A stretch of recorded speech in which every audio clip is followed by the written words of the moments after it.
प्रेमचंद के गोदान उपन्यास की शीर्षक की सार्थकता स्वतः सिद्ध है। जैसे ही उपन्यास आरंभ होता है तो वो गाय प्राप्त करने की, गाय पालने की इच्छा से ही आरंभ होता है। प्रत्येक किसान का या ग्रामीण व्यक्ति का एकमात्र इच्छा रहती है कि वो किसी भी प्रकार गोपालन करे और जिससे उसका घर धन धान्य से भरा रहे। इसी इच्छा को लेकर के यह उपन्यास आरंभ होता है और इसी इच्छा को लेकर के यह उपन्यास समाप्त भी हो जाता है, क्योंकि उनके पास गोदान करने के लिए इतने पैसे नहीं होते। तब सुतली के पैसों से एक प्रतीकात्मक रूप से गाय का दान किया जाता है, जो कि आप इस उपन्यास में पढ़ेंगे। यही शीर्षक की सार्थकता है। गाय का गाय की इच्छा से उपन्यास का आरंभ होना और गाय प्रतीकात्मक रूप से दान करके उपन्यास का समाप्त होना। इसके पश्चात अब हम इसके उद्देश्य पर चर्चा करेंगे। एक बात बताना तो मैं भूल ही गई। कहा जाता है कि गाय का दान क्यों आवश्यक है। गाय का दान जब व्यक्ति की मृत्यु होती है, यदि उसके हाथ से गाय गोदान कर दिया जाए, गाय का दान कर दिया जाए, तो वो भव सागर को पार करा देती है। इसीलिए प्रत्येक भारतीय की इच्छा अपनी अंतिम यात्रा पर जाने से पहले गोदान करने की अवश्य रहती है। आज की कक्षा में हम गोदान के उद्देश्य के विषय में चर्चा करेंगे। इस विषय पर चर्चा करते समय हम आचार्य नंद दुलारे वाजपेयी के आलेख के कुछ प्रमुख बिंदु यहाँ पर प्रस्तुत करेंगे। प्रेमचंद जी का मानना है, लेखक जो कुछ लिखता है अपनी कुरेदन से लिखता है और मेरे अंदर जितनी कुरेदन तड़पन पैदा होगी उतना ही अच्छा है। यही कुरेदन और तड़प गोदान को समसामयिक और प्रासंगिक उपन्यास बना देती है। प्रेमचंद जी के प्रसिद्ध उपन्यास गोदान के संबंध में 3 प्रश्न प्रायः किए जाते हैं। वे क्रमशः इस प्रकार हैं। गोदान में ग्रामीण कथानक के साथ नागरिक कथा किस उद्देश्य से जोड़ी गई है और वो कहाँ तक उपयोगी सिद्ध हुई है। गोदान को राष्ट्रीय प्रतिनिधि उपन्यास, एपिक नॉवेल कहा जा सकता है या नहीं। गोदान समाजवादी कृति है या नहीं। यहाँ पर हम इन्हीं 3 प्रश्नों पर चर्चा करने की चेष्टा करेंगे। ग्रामीण और नागरिक कथा का समन्वय शास्त्रीय शब्दावली के अनुसार। गोदान में आधिकारिक और प्रासंगिक 2 कथाएं पाई जाती हैं। ग्रामीण पात्रों से संबंध रखने वाली कथा आधिकारिक या मुख्य कथा है। नागरिक पात्रों को उपस्थित करने वाली कथा प्रासंगिक या गौण है। गोदान में इन दोनों कथाओं को एक संबंध सूत्र में बांधने का प्रयास किया गया है, परंतु प्रश्न यह है कि यह प्रयत्न कहाँ तक सफल और समीचीन हुआ है। नागरिक और ग्रामीण पात्रों के बीच संबंध स्थापन का कार्य गांव के जमींदार राय साहब द्वारा पूरा होता है। गांव की रामलीला देखने के लिए राय साहब के नागरिक मित्र उनके घर आते हैं। दूसरी ओर ग्रामीण पात्र गोबर कुछ दिनों तक शहर में रहता है और उपन्यास के नागरिक पात्रों के संपर्क में आता है, परंतु नागरिक और ग्रामीण पात्रों का यह सम्मिलन इतना घनिष्ठ नहीं होता कि एक दूसरे के जीवन क्रम को प्रभावित करे और समस्त कथानक को समन्वित कर एक ही मुख्य कथा का अंग बना ले। पारसी नाटकों में प्रायः मुख्य कथा के साथ हास्य विनोद प्रधान एक दूसरी कथा जुड़ी रहती है, जिसका प्रयोजन होता था लेखनी की तलवार द्वारा वह समस्त शोषण एवं शोषणकारी तत्वों का मूलोच्छेदन करना। इसी दृष्टि से साहित्य रचना के उद्देश्य के विषय में उनके अधोलिखित विचारों का मूल्य है।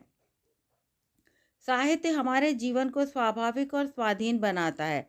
दूसरे शब्दों में उसी की बदौलत मन का संस्कार होता है। यही उसका मुख्य उद्देश्य है। साहित्य में जो सबसे बड़ी खूबी है वो यह है कि वो हमारी मानवता को दृढ़ बनाता है, हमें सहानुभूति और उदारता के भाव पैदा करता है। साहित्य राजनीति के पीछे चलने वाली चीज नहीं, उसके आगे आगे चलने वाला एडवांस गार्ड है। वह उस विद्रोह का नाम है जो मनुष्य के हृदय में अन्याय, अनीति और अरुचि से होता है, और लेखक अपनी कोमल भावनाओं के कारण उस भावना की जबान बन जाता है। ये शब्द इस तथ्य के प्रमाण हैं कि प्रेमचंद साहित्य से केवल मनोविनोद नहीं चाहते थे, न प्रेमानुभूति के नाम पर कामुकता तथा वासनाओं की अभिव्यक्ति को पसंद करते थे, और न मनोविश्लेषणवादियों के समान अवचेतन की कुंठाओं को ही व्यक्त करने के पक्ष में थे। इसके विपरीत वो चाहते थे कि साहित्य मानव मन का संस्कार करे, मानवतावादी नैतिकता का प्रसारण करे और अन्याय तथा शोषण के विरुद्ध विद्रोह का नेतृत्व करे। गोदान की रचना के मूल में साहित्य विषयक उनकी दृष्टि स्पष्ट है। गोदान की रचना के उद्देश्य कुछ इस प्रकार भी कहे जा सकते हैं।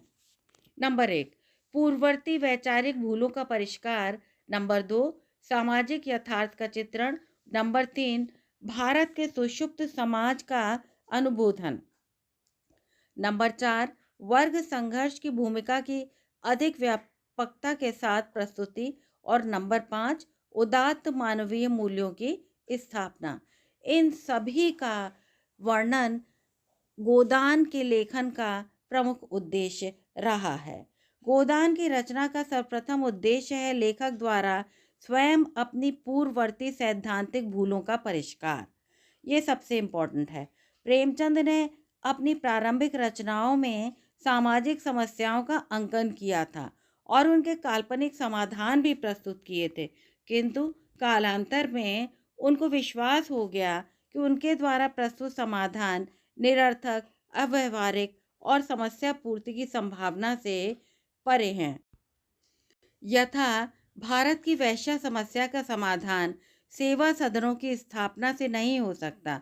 किसानों की भूमि बेदखली का हल गांधीवाद के ट्रस्टीशिप वाले सिद्धांत से अनुप्रेरित जमींदारों द्वारा किसानों को भूमि का मौलिक बना देने मात्र से नहीं हो सकता। मौलिक नहीं, सॉरी, मालिक, भूमि का मालिक बना देने मात्र से नहीं हो सकता। अस्पृश्यता की विषम स्थिति का परिहार हरिजनों के मंदिर प्रवेश मात्र से संभव नहीं है। किसानों की गरीबी का निवारण पैसे वालों द्वारा किए गए दान से नहीं हो सकता, और निरीह जनता के शोषण का अंत केवल धार्मिक संस्थाओं के विरोध से संभव नहीं है। इस सब के लिए जन जागरण तथा व्यापक स्तर पर विद्रोह की आवश्यकता है। अतः गोदान में प्रेमचंद अपने गांधीवादी कवच को उतार कर रख चुके थे। यही कारण है कि यहाँ न तो कर्मभूमि की भांति हृदय परिवर्तन करके जन आंदोलन में शामिल होने वाले सलीम जैसे क्रूर पुलिस अधिकारी हैं, न धन तथा वैभव को त्याग कर अहिंसात्मक आंदोलन का अंग बनने वाले लाला समरकांत, सुखदा तथा नैना जैसे पात्र हैं। न शांति, अहिंसा तथा त्याग की मूर्ति बने आंदोलन के नेता रंगभूमि के सूरदास हैं, न सूरदास जैसे अहिंसावादी सत्याग्रही की गोली मारकर पश्चाताप की आग में दग्ध होने वाले क्लार्क जैसे व्यक्ति हैं। जैसे उद्योगपति तथा महेंद्र कुमार जैसे सामंत, जिनको आत्मग्लानि मृतक सूरदास के सामने नतमस्तक होने के लिए प्रेरित करती है, और न केवल जन आंदोलन में योग देने वाले प्रोफेसर वाले हैं। प्रोफेसर शांति कुमार का मानना है, इनके विपरीत गोदान में ऊपर से राष्ट्रवादी और भीतर से किसानों का प्यार की बोली बोलकर शोषण करने वाले सामंत हैं। मजदूरों का शोषण करने वाले मिल मालिक हैं। ग्रामीण जनता का कर्ज के माध्यम से कचूमर निकाल देने वाले साहूकार हैं, और इन शोषक तत्वों पर प्रहार करने वाले प्रोफेसर हैं। अतः सारांश में कहा जा सकता है कि अपनी अंतिम पूर्ण रचना में लेखक अपनी पुरातन वैचारिक भ्रांत आस्थाओं का परिष्कार कर चुका है। यहाँ उसकी दृष्टि नितांत आधुनिक तथा वैज्ञानिक है। यहाँ युगीन समस्याओं के प्रति उनका दृष्टिकोण यथार्थवादी, प्रगतिशील तथा व्यवहारिक है। गोदान का दूसरा उद्देश्य है सामाजिक यथार्थ का चित्रण। गोदान के पूर्व लिखे गए उपन्यासों में प्रेमचंद आदर्शवादी अधिक थे, यथार्थवादी कम। वह इन कृतियों में सामाजिक यथार्थ की व्यंजक समस्याओं को कथा का अंग बनाते अवश्य थे, किंतु उनकी सुधारवादिता उनके आदर्श परक समाधान प्रस्तुत करा देती थी। अतः गोदान से पूर्व की उनकी रचना दृष्टि का केंद्र बिंदु हृदय परिवर्तन, आदर्शोन्मुखता और सुधारवाद पर टिका था। गोदान में पहली बार आपने जन समाज की आर्थिक, धार्मिक, राजनीतिक तथा सामाजिक समस्याओं को उनके नग्न यथार्थ में देखा। आपने देखा कि भारत का जमींदार किसानों की आर्थिक विपन्नता पर द्रवीभूत होकर उनको भूमि का स्वामी नहीं बनाता, वरन किसानों की कमाई पर चुनाव लड़ता है। अंग्रेज अधिकारियों की कृपा अर्जन के लिए उनको पार्टियां देता है, साथ ही जनप्रियता के लिए राष्ट्रीय आंदोलन के प्रति सहानुभूति रखता है। काउंसिल की मेंबरी छोड़कर जेल जाता है। किसानों का शोषण प्रेमाश्रम के क्रूर जमींदार ज्ञान शंकर की भांति निष्ठुरता के साथ नहीं, वरन प्यार के साथ करता है। राय अमरपाल सिंह इनके प्रतीक हैं। वह रंगे सियार हैं, वह देशभक्त भी बनते हैं और किसानों से शगुन, चंदा और बेगार भी लेते हैं। सामंती समाज आर्थिक तथा नैतिक दृष्टि से ह्रासोन्मुख था। शराब, शिकार तथा विलासिता ने उनको कर्जदार बना दिया था। वह पूंजीपतियों की मर्जी पर जीवित था। राय साहब अमरपाल सिंह ऋण लेने के लिए तनख्वाह के सामने चिरौरी करते हैं। सामंती घरानों की बेटियों, पत्नियों तथा बेटे पुरानी शान की धूल उछालते हैं।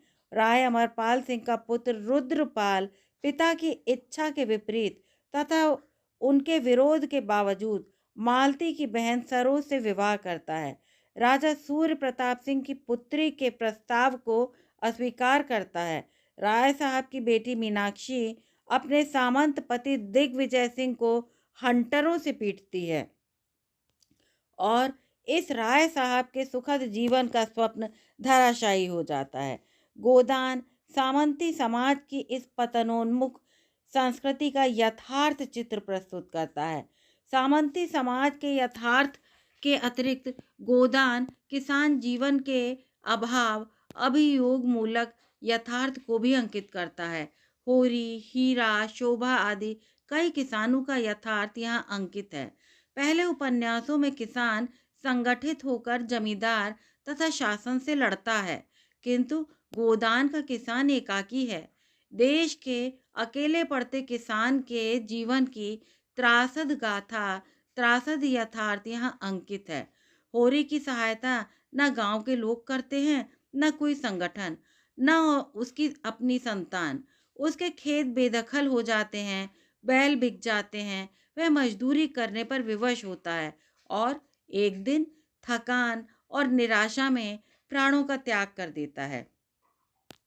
किसान से मजदूर बनने की समस्त प्रक्रिया गोदान के यथार्थ का अंग है। ये बहुत ही ध्यान देने योग्य है कि किसान से मजदूर कैसे धीरे धीरे ये सामंत लोग बना देते हैं। किसान के दुखद अंत के समान ही तथाकथित धार्मिक आडंबर तथा धर्म मूलक शोषण तथा उसके विरुद्ध जनमानस में उठती तीव्र प्रतिक्रिया का यथार्थ भी यहाँ वर्तमान है। माता दीन सिलिया का आख्यान इसका प्रतीक है। पंडित दाता दीन के धार्मिक आडंबर पर गोबर की प्रतिक्रिया भी इसका प्रमाण प्रस्तुत करती है। हरखू तथा उसके साथियों का साहस देश में ब्राह्मण समाज की श्रेष्ठता, आडंबर प्रियता और वर्णवाद के विपरीत उठते जनमानस के क्षोभ का प्रतीक है। शहरी तथा ग्रामीण समाज समान रूपेण कर्जदार हैं, दोनों ही कर्जदार हैं। देश में सामंती समाज का पराभव तथा पूंजीवादी वर्ग का उदय हो रहा है। धार्मिक निष्ठा विघटित हो रही है। पुरानी पीढ़ी पुरातन मूल्यों के साथ प्रतिबद्ध है और नई पीढ़ी नवीन विचार चकाचौंध से प्रभावित तथा मूल्यों से अनुप्रेरित। इस यथार्थ के अतिरिक्त गोदान यथार्थ के इस रूप को भी अंकित करता है कि भारत का किसान तथा मजदूर समतावादी समाज स्थापना के लिए साम्यवादी राष्ट्र रूस की प्रगति तथा पद्धति की ओर भी देख रहा है। गोदान की रचना का तीसरा उद्देश्य है भारत के सुषुप्त समाज का उद्बोधन। भारत का ग्रामीण समाज विशेषतः सोया हुआ है। वह गरीबी तथा पिछड़ेपन को भाग्य की देन मानता है। भाग्य के निर्माण का दायित्व ईश्वर पर रखता है। राजा को ईश्वर तथा ब्राह्मण पुरोहित को परमात्मा का प्रतिनिधि मानता है। डॉक्टर मेहता मालती और गोबर के माध्यम से उपन्यासकार ग्रामीण समाज की इस चेतना को बदलने के लिए प्रतिबद्ध है। वह उनको अपने अधिकारों की प्राप्ति के लिए संघर्ष का मार्ग सुझाता है और सिखाता है कि अपने भाग्य का निर्माण स्वयं किया जाता है। वह चंद राजनीतिक व्यक्तियों द्वारा जनता के शोषण हेतु स्थापित डेमोक्रेसी के विरोध की दिशा भी बताता है। अन्याय, शोषण अनीति है और उत्पीड़न के विरुद्ध संगठित होकर संघर्ष करने का सूत्र गोदान प्रदान करता है। गोदान की रचना के मूल में उपन्यास का चौथा उद्देश्य देश में उभरते व्यापक किंतु अभी तक प्रच्छन्न वर्ग संघर्ष को उजागर करना प्रतीत होता है। गोदान में जमींदार, किसान, वर्ण श्रेष्ठता, वर्णहीनता, सामंत, पूंजीपति, आधुनिक, पुरातन आदि का संघर्ष उभरता है। लेखक सजगता पूर्वक वर्ग हित की गतिविधि और उसके विरुद्ध होने वाली संघर्ष मूलक प्रतिक्रिया को अंकित करता है। राजा राय अमरपाल सिंह, राजा सूर्य प्रताप सिंह और दिग्विजय सिंह सामंत वर्ग के प्रतिनिधि हैं। गोबर, मीनाक्षी, सरोज और डॉक्टर मेहता इस वर्ण पर आघात करने वाले वर्ग के। दाता दीन, माता दीन आदि उच्च वर्ग के प्रतीक हैं और इसके विरुद्ध संघर्षमुखी वर्ग के प्रतिनिधि हैं हरखू आदि। तनखा तथा खन्ना व्यावसायिक बेईमान वर्ग का पक्ष प्रस्तुत करते हैं और गोबर आदि मजदूर वर्ग और होरी आदि पुरातन पीढ़ी के प्रतीक हैं तथा गोबर, सरोज तथा रुद्रपाल आदि आधुनिक वर्ग के। इस तरह गोदान भारतीय जीवन में उभरते वर्ग संघर्ष को अंकित करता है। चरित्रों के चित्रण के लिए आदर्श और यथार्थ दोनों की जरूरत है। यहाँ तक तो बात ठीक है, लेकिन इसके आगे यह शर्त लगा देना कि चरित्र पॉजिटिव हो, विरोधात्मक कथन जान पड़ता है। प्रेमचंद का आग्रह आदर्श और पॉजिटिव जितना है उतना जीवन की यथार्थता में कहीं मिलता नहीं। इसलिए प्रेमचंद के पात्र यथार्थ होते हुए भी अपनी सामर्थ्य से परे आदर्शवादिता दिखाने के कारण या तो पर्याप्त विश्वसनीयता जागृत नहीं करते या कम से कम प्रभावित नहीं करते। प्रेमचंद का आदर्शवादी मन भले ही कहें, ऐसे ही चरित्रों का हमारे ऊपर अधिक प्रभाव पड़ता है। गोदान का पांचवा उद्देश्य है उदात्त मानवीय मूल्यों की प्रतिष्ठा। उदात्त मानवीय मूल्यों से तात्पर्य है कि जीवन में आचरण के स्तर पर सत्य, त्याग, अपरिग्रह, संयम और लोकहित के आदर्शों का पालन। प्रेमचंद में इन मूल्यों के प्रति अगाध आस्था तथा अडिग विश्वास है। यही कारण है कि उनकी कृतियों में घटना तथा पात्र का पर्यवसान इन मूल्यों की रक्षा के साथ होता है। ऐसी घटनाओं तथा चरित्रों को लक्षित करके ही कुछ समीक्षक उन पर आदर्शवादी होने की छाप लगाते हैं।